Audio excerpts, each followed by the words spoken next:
This is Daily Blast Live. We're talking about what you're talking about. Get real. No. This Just is stop. a sham. It's finally here. Drum roll. Welcome to DBL. Happy Monday, everybody. How we feeling? Good weekends? Great weekend. How about yours? Awesome. Feeling good. Went to a little concert. We'll talk about it later. Okay. It goes with the storyline. Nice. I went on a hike. Little hike. I went to the parking lot of a hike. I was in a parking lot. Yeah. You probably could have saved that story, kept it in your pocket. Yeah, put it in. Riveted. Okay. Yeah. Yeah, for me, I just worked. Now, did you do anything more than a walk? I can't top it. Start the show.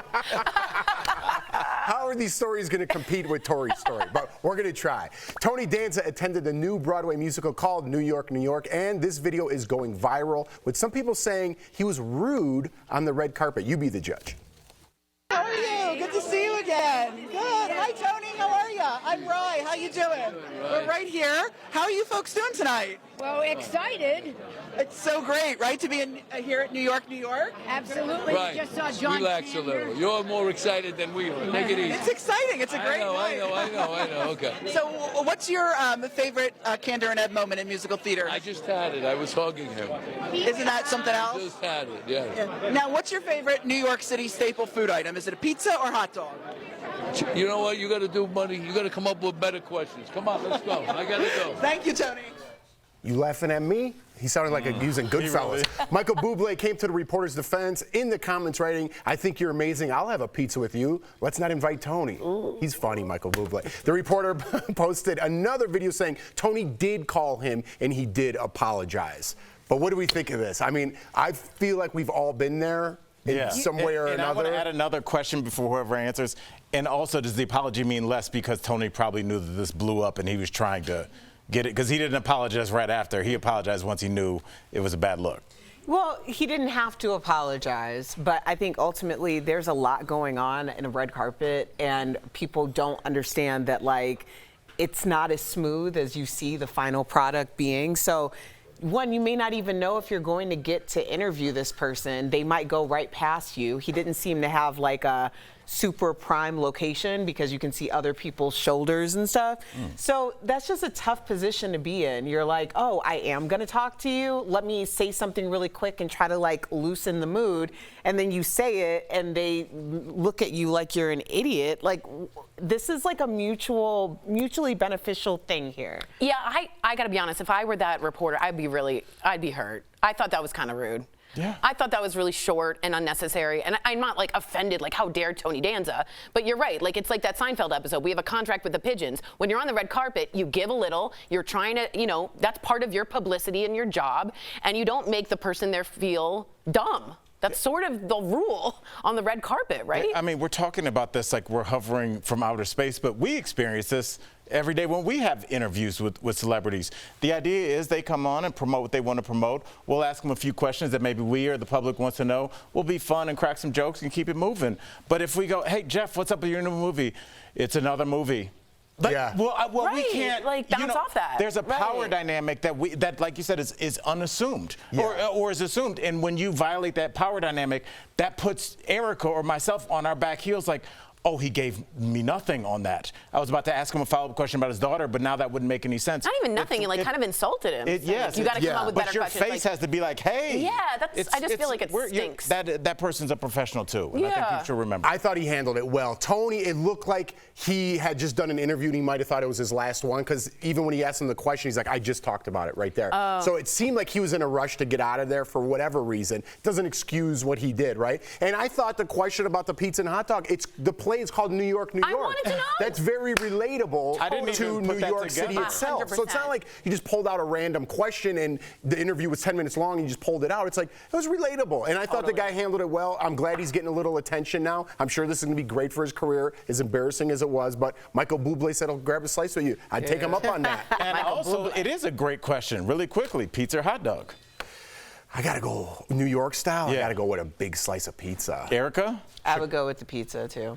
I think I might flip it up and do hot dog. Afternoon. But you got to do walking. Chicago dog. None of that Yeah. Nathan's. Oh, see, I do the Nathan's, Tori. Yeah, that's I'm different. a pizza New York. I'm a dog in Chicago without no ketchup, right? There we go. No ketchup. I need my relish to glow. There you go. You got to have the neon. If you're from Chicago, you know what we're talking about. You need the neon relish. All right, speaking of New York, the stars will be in NYC tonight for the annual Met Gala. This year's dress code is in honor of Karl. That's what it's called, a tribute to the iconic fashion designer Karl Lagerfeld, who passed away back in 2019. So Rihanna had her baby bump on display and gave her fans a sneak peek by posting this feathered Chanel outfit that Karl designed for the fashion house back in 1994. Wow, retro. Rihanna hasn't been to the Met Gala since 2021, but will make her return to the event this year. She's known for making a statement, like this gorgeous yellow gown from 2015, being covered in petals in 2017, and dressed like the Pope in 2018. Was that the Pope? No, there was. A Met Gala mainstay, It's a weird Pope. Blake Lively said she won't be attending this year. Kim Kardashian confirmed she will be there this year. She was spotted in New York with her 9-year-old daughter, so maybe North will be her date, but everyone's talking about Lizzo, who attended a pre-Met Gala dinner last night. So this comes after she trashed the event on Instagram last year over the long lines and lack of good food. But she'll be showing up with that flute. I don't know if just because you say something was lacking at an event that's trashing it. I agree. I mean, I just read the words. Yeah, no, I know that you didn't say it personally.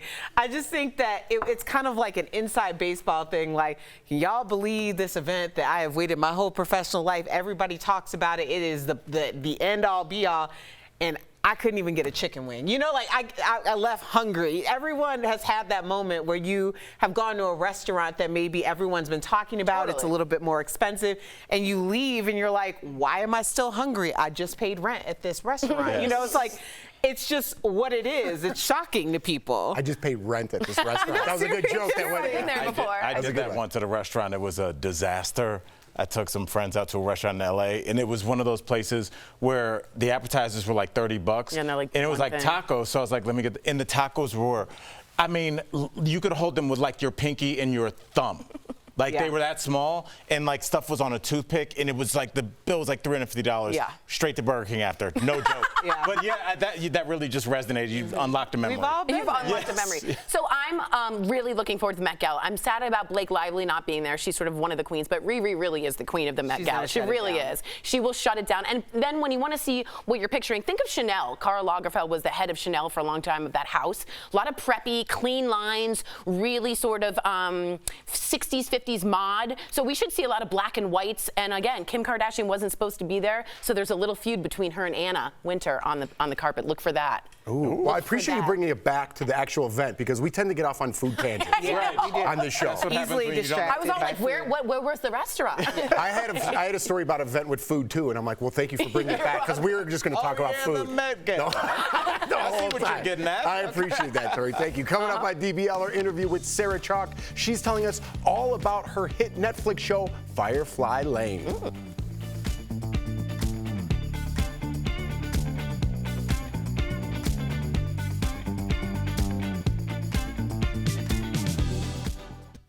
I don't know if you know that much about. Nuh-uh, Tori, don't do that. No. Yeah, I'm this close to breaking. Stop putting yourself in this conversation. I mean, this is as real as it gets. I think I won that one.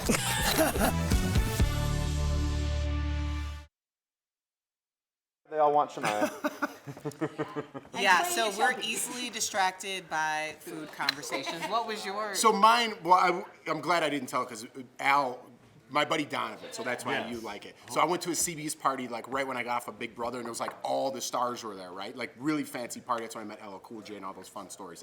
But I brought my buddy there, and so I went. This is my buddy like from LA. So we're finally at a nice event, and their plates are like this big, and they had all this food, and he had like sushi and tacos and like this high on his plate. Like we just got there. I go, Donovan, I think you could go back. You know what I mean? But we're used to like being poor, like let's get everything I can at once. I'm like, I think we're gonna be here for a while. You could go back and get some more food. And his plate was up to here. Jeff, I don't think people really get. They don't get it because they don't know Donovan. You have to know Donovan. You have to really know like What do you mean?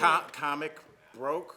Where it took me even after I moved to Denver, Yeah, it took me probably I 2 know. years to stop over feeding myself because you wouldn't really know. Yes. So like I would go to like Comedy Central parties, I would get a napkin, rolling up tiny chicken wings, put that there. That's like take the a Jews couple at Temple. muffins. I would like it because I was like, when you get back to your room that night, you're like, look at all this food. crazy. Because you're broke. So You know it what? took me a long time. That's Or weird. when you're on set and you end up and you take the chips like from in yeah. your room and you put them in your bag and you have all like nuts and chips in your bag. You're like a squirrel. My biggest hack is especially when you first get to an event, people are so timid about eating. Like for some reason, like people just don't want to be the first to eat. So you have to stand closer to where the waiters or whoever are coming out. Oh, yeah. And then they know you Yeah. and they start coming To you, totally. So I would do that all the time. Just stand right outside of the kitchen, like get my stuff and let them go. Eric and I are like a baggage claim. We're right there at the front, right when it comes to us.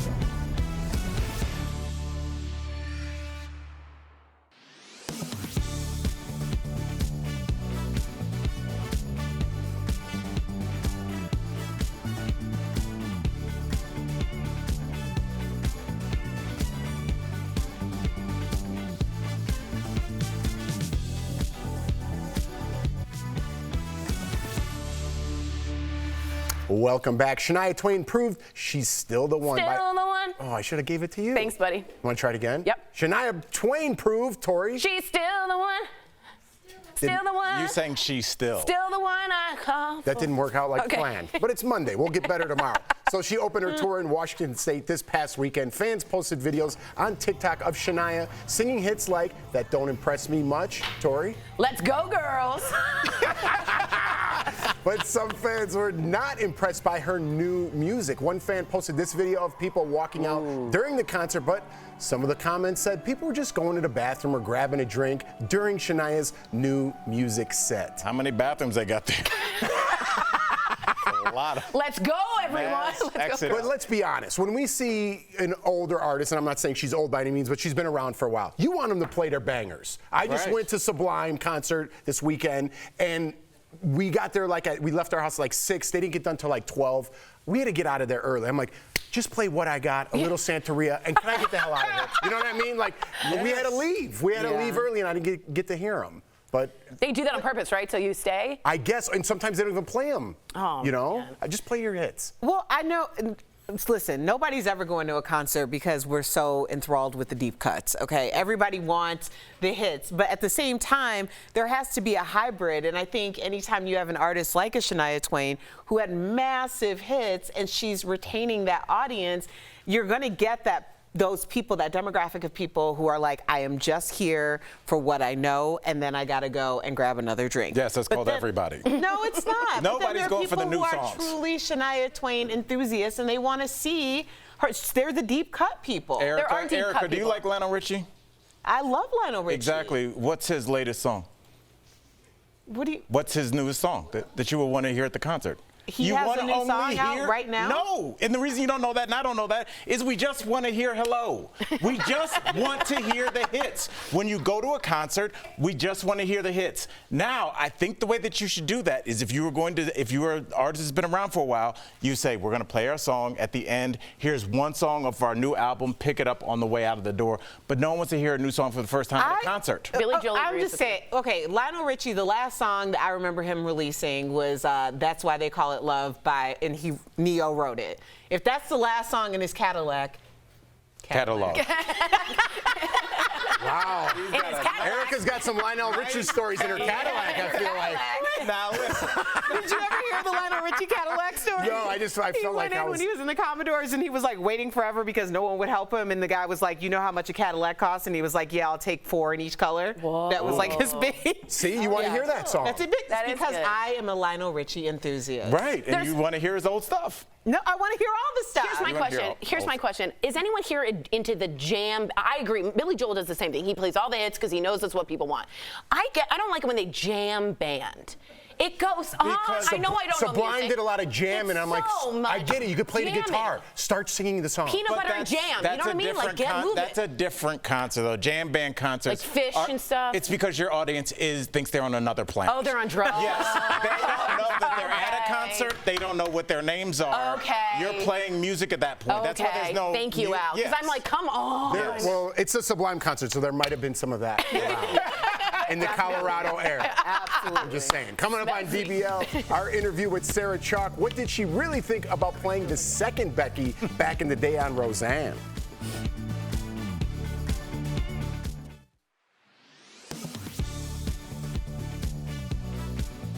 Turning the calendar to a month that needs no abbreviation, May is worth celebrating for a lot of reasons, including the spotlight on our AAPI families and communities. Who exactly are we talking about, and why is May AAPI Heritage Month? We turn to these sources to verify. AAPI stands for Asian American Pacific Islander, those whose ancestry and culture comes from this part of the world. That's more than 19 million people, and Asian Americans are the fastest growing racial or ethnic group in the U.S., according to Pew Research Center analysis. There's a lot of diversity of nationalities and ethnicities within that AAPI label, which is why not everyone agrees on it. People who are Hmong or Indian or Samoan or Vietnamese or Filipino, for example, each bring their own different lived experiences to the table. On one hand, the Smithsonian details how solidarity among Asians, especially since the 1960s, has led to increased visibility. But there's concern that the unique traits and needs of some groups are minimized when lumped together. But May is a chance to share and celebrate this diversity, as well as all we have in common with others. After 3 years of AAPI Heritage Month by way of annual presidential proclamations, this 1992 Act of Congress put it on the calendar permanently, recognizing, quote, Asian and Pacific Americans have contributed significantly to the development of the arts, sciences, government, military, commerce, and education in the United States. According to the official .gov webpage on the topic, May was chosen to commemorate the arrival of the first Japanese immigrants in May of 1843, as well as the completion of the Transcontinental Railroad, built by mostly Chinese immigrants, in May of 1869. No matter your heritage, May is a great opportunity to support and learn more about the contributions of the AAPI communities in this country and in your town. With your Verify, I'm Abby Larico.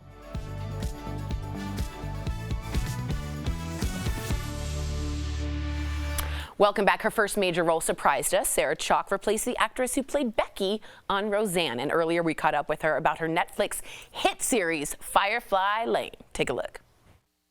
Thanks for having me. Thank you. All right, so let's talk about this. Firefly Lane is about two best friends who face some trying times. And this is a goal I'm working on for myself. I'm trying to maintain better friendships. Have you maintained your friendships from your childhood? I am so lucky. I have a best group of girlfriends that I met in kindergarten, and my best friend and I actually moved to LA together. She wanted to produce. She'd gone to film school. I wanted to act, and we packed up her truck and we moved to LA. Was supposed to be a 6-month sublet, and I stayed 17 years and she stayed 19. So whoa, dreams.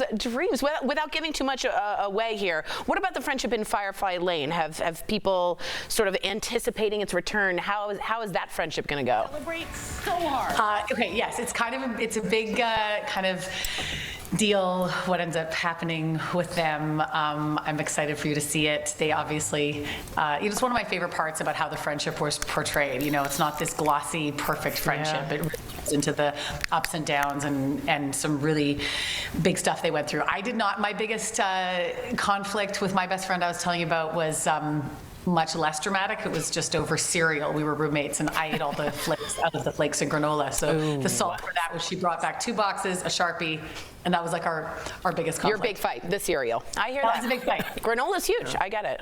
It's a big deal. It's huge. Sarah, I gotta say, I'm really on pins and needles about the return of Firefly Lane because I'm upset with both of y'all right now. Generally, I pick you or Tully. Okay, but right now I'm upset with both of you. So I'm really excited to see what happens. I won't give anything away. I know that Firefly Lane is such a huge hit. Obviously, I'm a fan. But I want to talk about how a lot of us first met you, because you replaced the actor who played the original eldest daughter, Becky, from Roseanne twice. So was that frustrating? And what were you doing when you got the call to return back to the role for the final season? So it was, I mean, the whole thing for me was a ridiculous, huge gift. I mean, I had no business being there. I was a kid. I had barely done anything. I'd done a couple of jobs up in Vancouver when I sent a tape down and auditioned, and then watching some of the top comedians in history work all together, watching Laurie Metcalf, what she would do with a script on a Monday morning, and work with it through the week till a Thursday night tape night. I mean, I would just kind of watch in awe. And so what was I doing when I got the call to come back? I was living back in Vancouver, and I was going to college, and I was working on a movie of the week that was shooting up here, where I was playing John Ritter's daughter, and I was pregnant in the, not in real life, but in the movie. And so I remember I was like, yeah, I can come back, but I just can't be there for the week of rehearsals because I'm working. So it was a Friday morning, and I took an oceanography exam at like 7:30, and then I went and taped a scene from this movie that I was doing with this pregnancy belly, and then there wasn't even time to change to make the flight. I remember like taking off the pregnancy belly and leaving it in my car, and then getting on the flight to LA, and when I landed, they had a limo with a hair and makeup team in the car doing my hair and makeup on the way to the live tape night that was already happening. And I got there, and they're like, okay, hold these flowers, say this, stand here. And I was like, okay. That's Tori's dream. Yeah. Which part? The oceanography exam? Wave structure? Fascinating. It sounds like a busy day to me. It sounds like a busy day. So let's get back to it. You starred in comedies like Scrubs, of course, and dramas like Firefly Lane. So what do you enjoy more, making people laugh or making people cry? You know, I have to say, in terms of like your experience on set, getting to hang out with comedians all day and laugh is quite a gift to get to experience, and is definitely a fun way to spend your days. And what I did love about Firefly, though, is we did get to do both. I mean, the group of people I was working with, we had such a good time, and that's the fun part about coming back to a job and getting to do multiple seasons, is you fall into that rhythm with each other. But we also, on the show, had material where you're like in the 80s and you're dancing and maybe almost even doing a pratfall off the back of a chair, but then you're doing really serious stuff, you know, in the latter half of the day. So there were definitely no 2 days that were the same or boring, and it kind of was constantly pushing me outside of my comfort zone, singing being the biggest one. Great experiences. I know. What a life. Sarah, thank you so much for joining us. DBL Nation, you can check out the rest of season 2 of Firefly Lane on Netflix. We'll be right back. Thanks, Sarah. Thank you. Thanks so much. This May, escape to paradise with a family all-inclusive vacation experience to any of the beach's resorts, with 3 spectacular locations in the Caribbean to choose from. Watch DBL every day for a word of the day. Then enter at dailyblastlive.com/beaches for your chance to win a 4-day, 3-night beaches resort stay for a family of 4 to a beaches resorts destination in Jamaica or Turks and Caicos. The winner will be announced on DBL May 24th. Stop dreaming and start entering for your chance to win the perfect family getaway, where everyone will enjoy the Caribbean's best beaches and everything all included.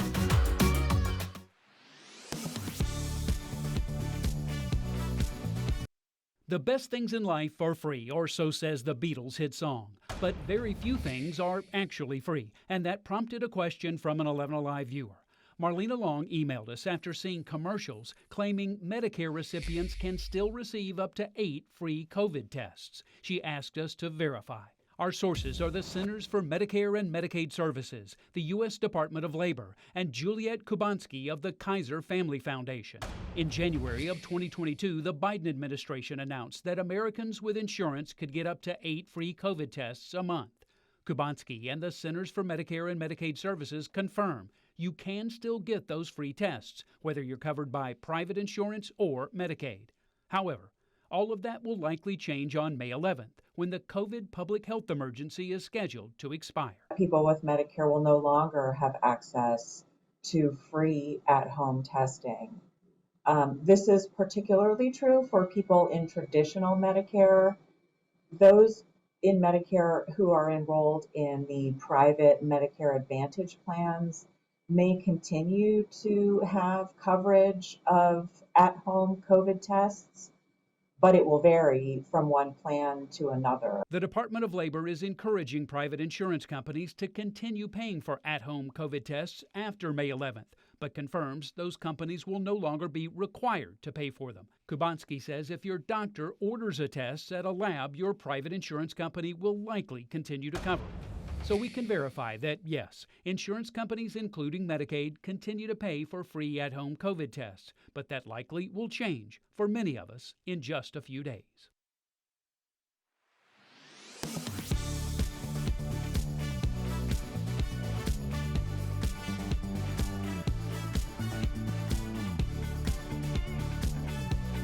About 10% of the world's population has blue eyes. Tens of millions of them live in the U.S. alone. A viral meme claims every blue-eyed person is the descendant of just one person. But is that true? Do scientists believe all blue-eyed people share a common ancestor? Let's verify. Our sources are the American Academy of Ophthalmology, 2 studies on genetic differences in eye color, and Mark Shriver, an anthropology professor at Penn State University. According to the American Academy of Ophthalmology, all people had brown eyes until about 6,000 years ago. A 2008 study determined that out of a group of more than 150 blue-eyed people from Denmark, Turkey, and Jordan, all subjects had the exact same genetic mutation, a mutation that caused them to have blue eyes. Anthropologist Mark Shriver says, "It is clear from the genetic analysis that this mutation happened on one chromosome, and that would have been in one person." A different 2008 study published in the American Journal of Human Genetics also concluded that this mutation is the ultimate cause of blue eye color. Recent research suggests there are as many as 16 different genes that contribute to eye color. But one thing holds true. All people with blue eyes have the same mutation in the same gene, and that mutation can be traced back to one person. So we can verify, yes, scientists believe all blue-eyed people share a common ancestor. Who that person is still a mystery. With your Verify, I'm Ariande Till.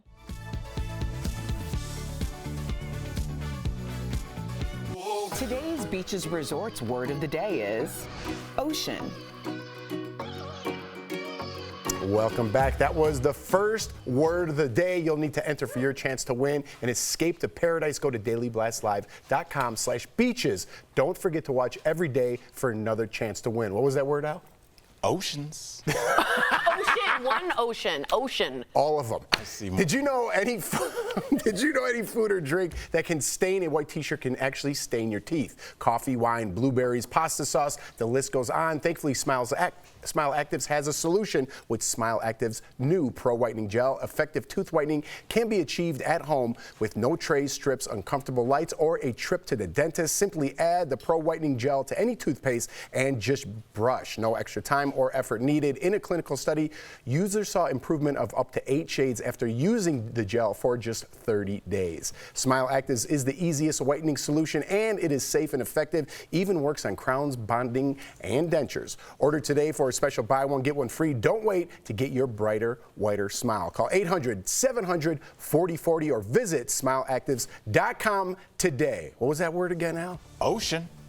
You said it like Kobe. You said it like. We'll see you tomorrow, same time, same place.